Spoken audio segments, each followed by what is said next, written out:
కన్యా రాశి ఫలితాలు. కన్యా మిథునయోర్బుధ.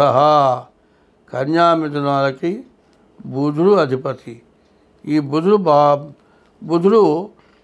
బాగాలేడు. ఈ రాశి వాళ్ళకి రాహువు, కుజుడు, తర్వాత బుధుడు, కేతువు ఈ గ్రహాలు బాగాలేవు.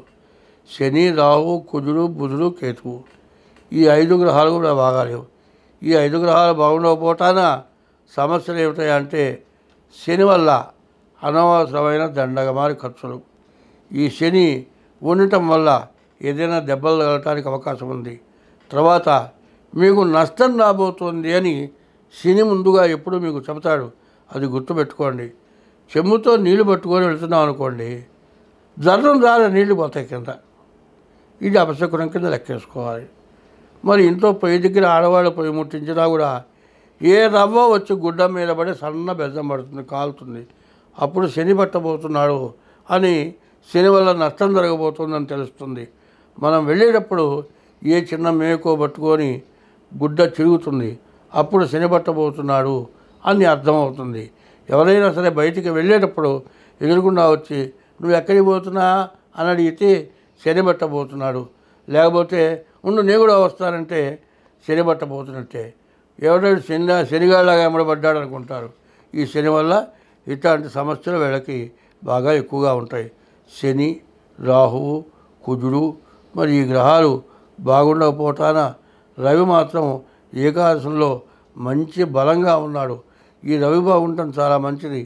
శని, రాహువు, కుజుడు, కేతువు ఈ 4 గ్రహాలు మాత్రం బాగాలేవు. కాబట్టి ఈ రాశి వాళ్ళు ఈ 4 గ్రహాలకి జపం చేయించుకోవటం చాలా మంచిది.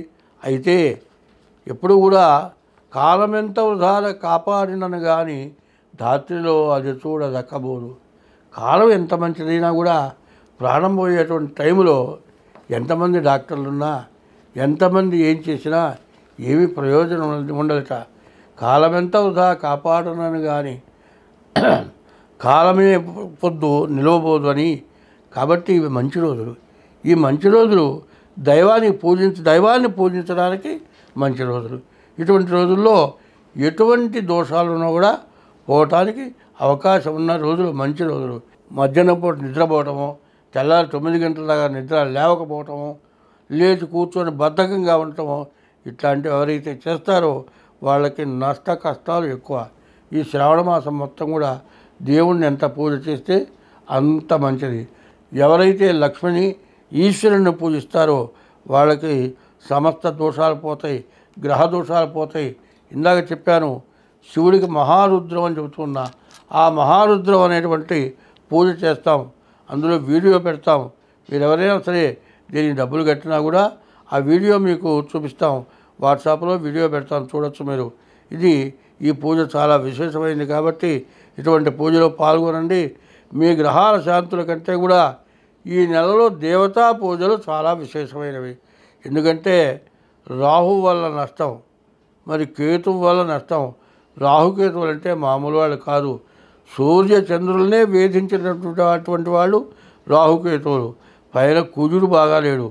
తర్వాత ఈ గ్రహాలు ఇట్లా బాగుండకపోవటాన అనవసరమైన సమస్యలు రావడానికి చాలా ఇబ్బందులు కలిగేటువంటి లక్షణాలు చాలా ఉన్నాయి. కాబట్టి ఈ రాశివాళ్ళు దేవతారాధన, అమ్మవారి పూజ, ఈశ్వరాభిషేకం చేసుకోండి. ఎప్పుడు కూడా ఈ నెలలో ఏం చెబుతారంటే ముత్తైదులను పిలుస్తారు. శనగలు ఏం చేస్తారంటే నానబోస్తారు. 1 రోజు 2 రోజులు ముందు నానబోస్తారు. నానబోసిన తర్వాత ఆ శనగలు మొక్కలు మొలుస్తాయి. ఆ మొక్కలు మొలిచిన శనగలు దోసెడు ఒక ముత్తైదు పెట్టేవాడు. ఇది తీసుకెళ్ళి వీళ్ళు ఒక్కడే తింటారా? ఇంట్లో ఇంటి లిపాత అందరు తింటారు. ఈ శనగలు పంచితే ఏమిటాయా అంటే ఎటువంటి అనారోగ్యమైనా పోతుంది.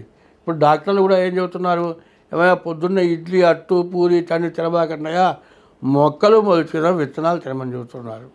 ఈ శనగలను ఎవరైతే ఈ విధంగా ఉపయోగిస్తారో వాళ్ళకి శనగలు గురువుకు సంబంధించిన వాడు. లక్ష్మి అంటే శుక్రుడు, గురువు కూడా లక్ష్మి కింద లెక్క. గురువు దేవగురువు, శుక్రుడు రాక్షస గురువు. ఇద్దరి వల్ల లక్ష్మి ఐశ్వర్యం వస్తుంది. విద్య వల్ల విద్య యొసగును వినయము వినయమునను. విద్య వల్ల వినయం వస్తుంది, మంచి లక్షణం వస్తుంది, అందరితో కలిసి మాట్లాడగలిగిన లక్షణం వస్తుంది, తను బతకగలిగిన లక్షణం వస్తుంది, ఇంకొకళ్ళని బతికించగలిగిన స్వభావం వస్తుంది. కాబట్టి ఈ రాశివాళ్ళు చాలా జాగ్రత్తగా దేవతా పూజలు చేయండి. మీ యొక్క గ్రహాలు రాహువు, కుజుడు, తర్వాత కేతువు, ఈ గ్రహాలకి జపాలు చేయించుకోండి, దానాలు ఇవ్వండి, అన్ని విధాలా బాగుంటుంది. స్వస్తి.